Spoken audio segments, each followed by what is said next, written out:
All right, welcome to another episode of 30 Minutes with DailyStraits.com.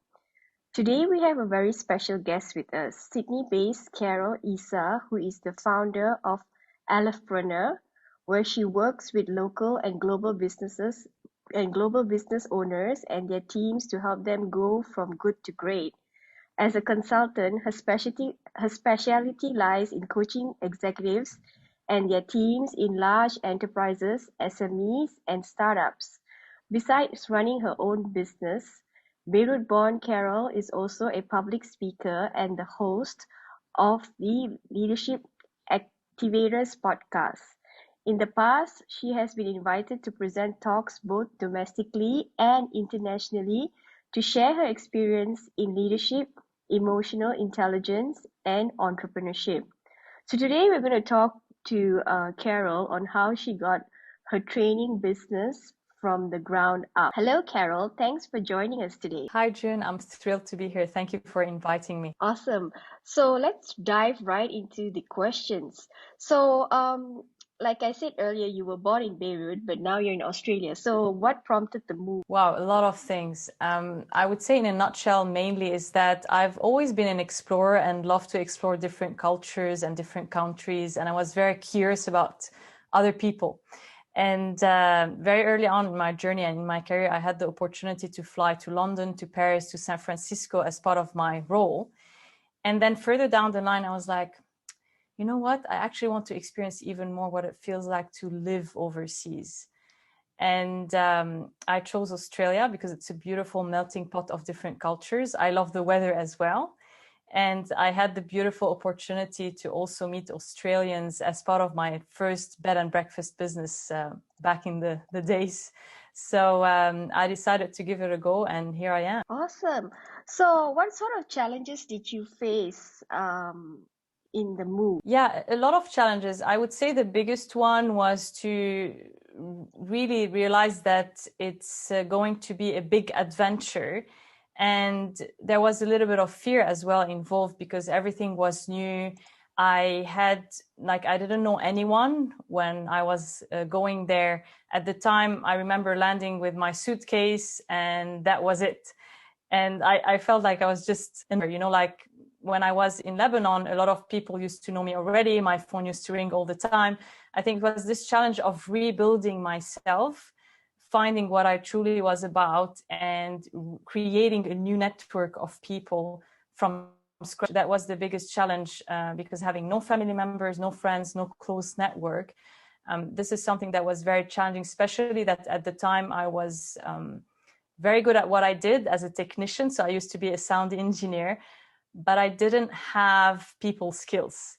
And I think this is where I noticed the biggest gap that I had when I first landed in Australia, people skills. Okay, so you came alone to Australia? Yes. Oh, what year was that? 2012. Wow. So, okay, and you have since made this a home. You've married and then you had a child and then now you have a business. So, I noticed that you were working with people and then in the end you decided to branch out to your own business, which is Alephpreneur. Is that right? Correct. Yes. Yeah, that's And right. I was just wondering the shift. Why the shift? That was I would say there were a lot of connecting dots looking back of what drove the shift. It looked like a sudden decision or an overnight decision at the time. But in fact, when I look back, I think that things started to sit nicely and it was about to happen anyway. So what I mean by this is that since I started early on in my career, I always found myself in having those opportunities where people would ring me, they would be running a business and be like, hey, Carole, we have this problem in the business and we're looking for someone to help us develop this thing that we've never done before. And would you be able to help us? I heard that you did this and that, and you could possibly create a solution for us. And then I would say yes and try to figure it out. So it was most of the time I was put in this position where there was a challenge that no one was able to overcome. And they were looking for someone to create an idea on how that we can solve it and drive it. So at the time, I had no idea that it was entrepreneurship or this concept. I didn't know it was there. And by the age of 25, I was appointed to be the studio manager of a recording studio, being a sound engineer first, then I was asked to manage the recording studio. And a few months later, starting a training center for sound engineers. A few months later, starting my own bed and breakfast. So I think I always had this, I used to lean towards that idea of driving projects and having missions and visions to be on. And pretty much when I moved to Australia, I got exposed to the world of entrepreneurship. I studied digital product management, started to look into e-learning and seeing how is it that we could transform the face-to-face experience into an online environment, and had the opportunity to work with beautiful and amazing businesses here in Sydney. And very quickly, a lot of people starting to get in touch with me, asking me to help them, to coach them, to train them, for help, asking for my advice. And I was like, hang on a minute, how about I start my own business around education? And how is it that we can make the most out of it online and offline, using the people skills that I have learned over time? So this is what got me to start my own business. So it's 5 years, right? The company? Yes, I would, 2015. Yeah, that would be six already. Yeah, okay. Yeah. So how did you get your business name? It's really interesting. It's a combination of Aleph, like and entrepreneur. So what was the story behind that? Yeah, wow, that's a great question. And not a lot of people ask about this. Thank you so much for the question. So it's one that goes back to 4,000 years ago. And it's about the Phoenicians, who are a very early form of entrepreneurship. It's a civilization that used to be across the Mediterranean Sea. And they are the one behind the very first alphabet that has been created that we're using today. And Aleph is the first letter of the Phoenician alphabet. And by all means, they were a civilization that was very entrepreneurial. And they used to live in very small cities. And most of them were in Lebanon, which is known today as being Lebanon. At the time, it was not Lebanon. And they're like, okay, we have small cities, but we have great intel and a lot of technologies. How about we look at the sea, beyond what's out there, like beyond the sea, and connect with other cultures and civilizations, see what their needs are, and develop solutions for them. And for us to be able to trade goods and transfer the goods to their cities, how about we become really good sailors and build strong and sturdy ships to move the goods around? And this is what created the civilization and got this civilization to be so successful, which is a very early form of entrepreneurship, because I'm guessing that they needed to be very emotionally intelligent, very entrepreneurial in looking at opportunities and matching the needs of other civilizations with what they already had that they could offer. So the word Aleph is really a tribute to this civilization who created this alphabet to communicate as well. And Aleph stands for the ox or the bull. If you look at the letter A, at the moment, the way we use it, it's flipped. So it's this way, but it used to be that way. So if you look at the symbol of Alephpreneur, it is how it used to be written before. And it's actually the horns of the bull and the head of the bull. This is what it represents in Phoenician language.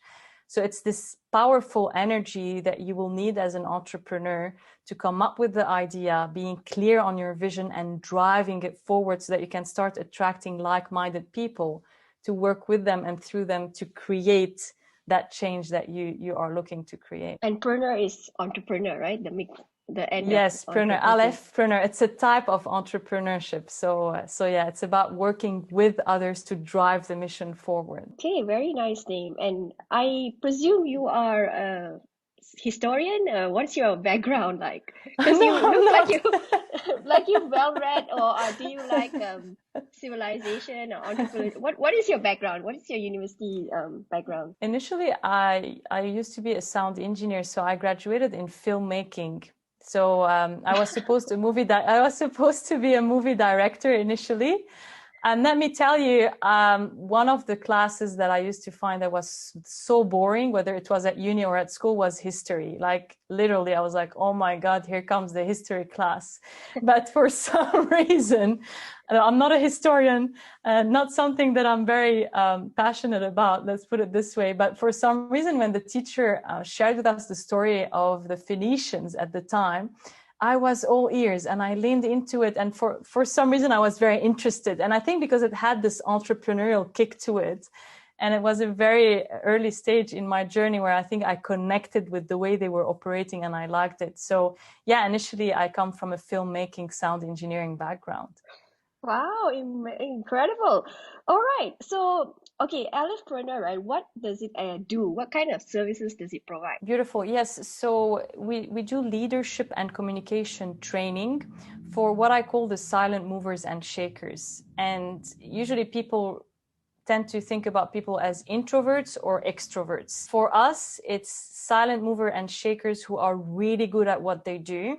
So they're really good at the hard skills and they pride themselves to be that. The problem is that they don't necessarily have access to the right tools to develop their people skills. So I come across a lot of business owners and managers who feel frustrated because they get to the point where they need to manage other people because they're good at what they do, but they haven't developed the skill set to have the confidence they need to influence people around them and create the impact or driving the results that need to be driven. And it doesn't come naturally to them. So what I do, I give them access to those tools, and in other words, the manual on how to unlock the potential of themselves and the people that are with them on the mission in the team, which is why we do leadership and we focus a lot on the leadership and communication training section. Okay, so it's like a program, right? You coach them for X number of weeks, or is it forever? Yeah, this is correct. So depending on who the person is and what type of challenges they're going through. So we have team training. So it could be half day or a full day training, depending on what are the results that we're looking to create. And there is also executive one-on-one coaching that we offer as part of the coaching package. We also have programs that we run online, which are more catered for individuals who want to progress in their career or in their business and who want to invest and see the value in investing in their personal development journey. And they walk into the program from different companies, from different teams, and they follow our programs. One of them is the Leadership Fast Track, who helps them develop self-leadership skills so that they can now have the emotional intelligence, the powerful communication tool, and knowing how to build trust for themselves and others in their business or their team. Another one is for people who want to tap to the entrepreneurial world and learn how is it that they can turn their skills into a potential side business or a full-time business. So it teaches them how to go from idea to launching their business successfully, attracting their first paying clients, and the mindset that goes around this as well. And our latest newborn program, which we're really excited to announce, it's the Powerful Communicator program, which aims to give access to the silent movers and shakers to the tools they need to be powerful communicators, whether it is when they are running a keynote speech, they're being a guest on a podcast, they need to do their marketing videos, they need to pitch themselves, run effective meetings, how to create this space for their message to be communicated clearly, so that they can have the confidence they need to create the influence and build the impact as a result of this. So yeah. So, alrighty. Coaching business, has it taken a challenge? As some people think it's not a necessity because, how do you convince these people? In my experience, it's more about influencing as opposed to convincing people. And it can be a slow process for some, and for some it can be very quickly. And it's about respecting where the person is at and seeing how is it that you can slowly nudge them in the right direction that is the best for them. So some people might quickly see that this is what they need, and they will come to me and say, hey, this is the skill that I want to develop. Great. Some other people aren't sure about what they need, and it's more about they come to me with symptoms. Like, I feel that my team doesn't respect me, or I feel that I'm not being heard. Or when I go up on stage to deliver a keynote, I feel that people get bored and I'm very nervous and I feel that I'm not getting the results that I want. It's not moving them, it's not shaking them. Like, the right decisions aren't being made. So this is when we look at what could be the reasons behind this, and then I guide them and I influence them slowly in the right direction to find what are the skill set that they need to work on and what would be the best program for them. So it's more about looking at how is it that I can guide them as opposed to convince them, if that makes sense. Yes, it does. Um, the entrepreneurs that you work with, are they basically mostly overseas or in Australia? I have clients in Australia and I have clients overseas, so it's around the world. So I'm blessed to have had the opportunity to run my business online for the most part. And this gives me the opportunity to connect with entrepreneurs from around the world. Okay, so this business operated just by you, or do you have contractors working with you? So yeah, I would say that I don't have a team, a full-time team at the moment. I collaborate and I engage with a lot of part-time and freelancers who I work with as team members, but I still don't have a full-time team working for the company. Awesome. Well, just because we are still in a pandemic, I was wondering if your business had taken a hit during the lockdown. Yes, at the beginning, it was a big shock, and looking at what was the best way for us to use what we already have and do the best thing we can to pivot and drive the business forward and the results that we wanted to create for last year. And I would say the challenge was more about to recreate the space that we used to have with teams when we were doing face-to-face training with team members in companies into an online space.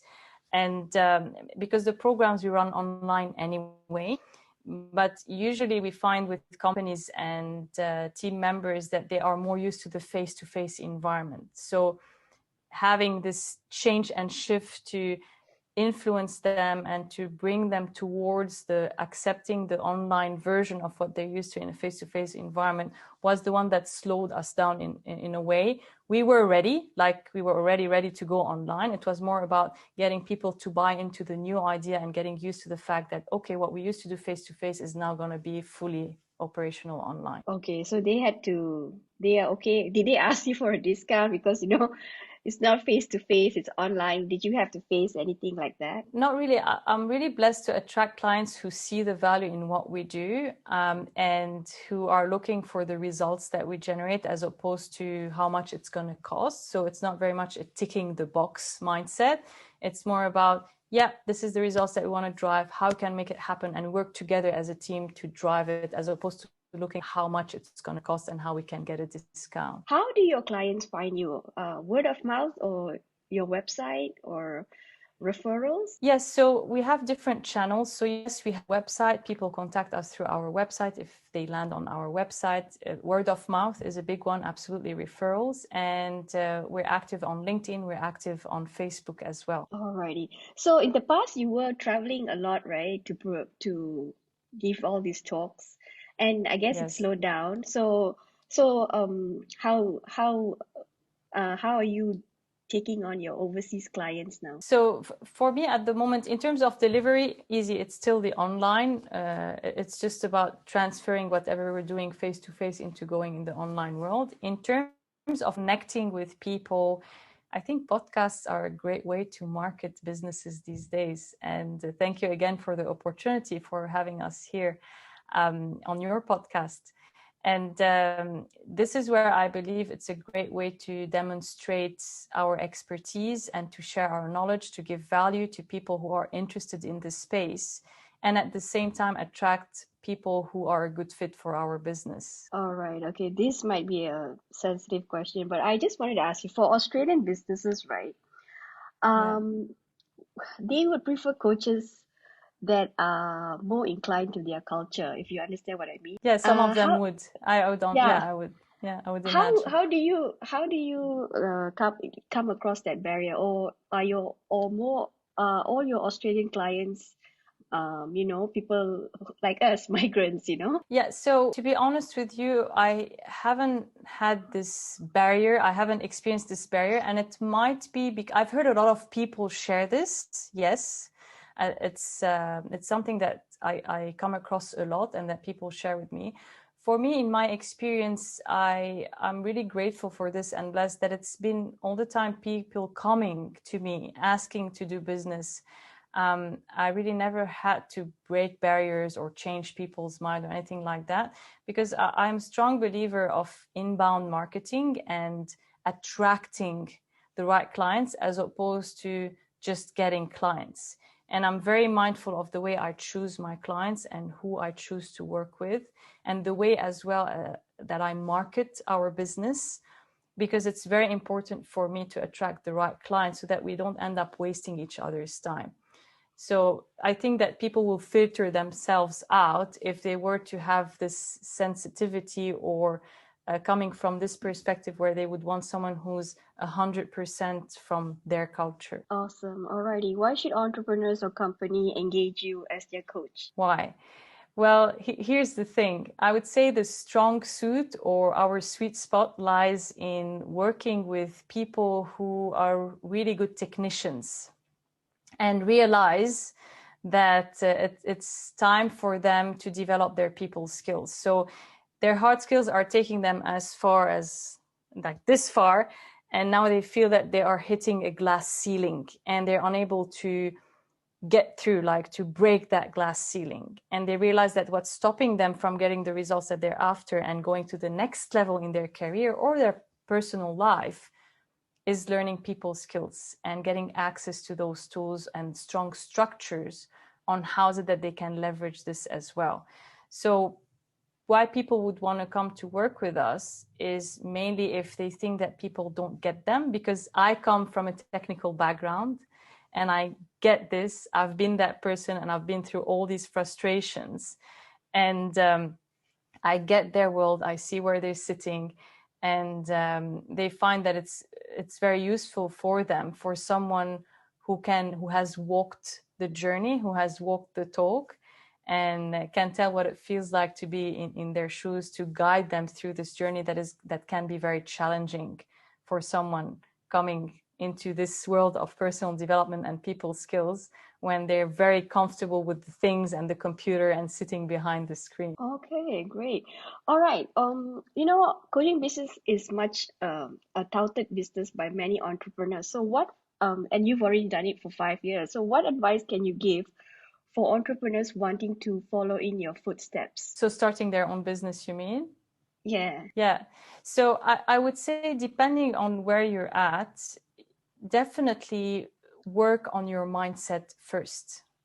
Because I would say this is the most challenging part to change, because there are a lot of set of habits that most entrepreneurs I work with aren't aware of, that are sabotaging their progress or getting the results that they are after.